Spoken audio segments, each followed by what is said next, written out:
కారపూస మిక్చర్ కావలసిన పదార్థాలు: కారపూస, నిమ్మకాయ, కొత్తిమీర, ఉల్లిగడ్డలు, కారం, ఉప్పు, ఉల్లికాడలు, మసాలా. తయారు చేసుకునే విధానం: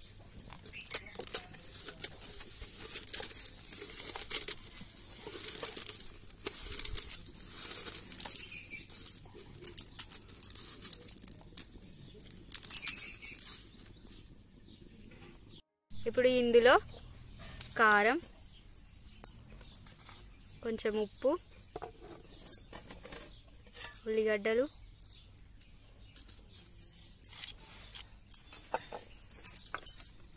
కొత్తిమీర, ఉల్లికాడలు, కొంచెం మసాలా, కొంచెం నిమ్మకాయ.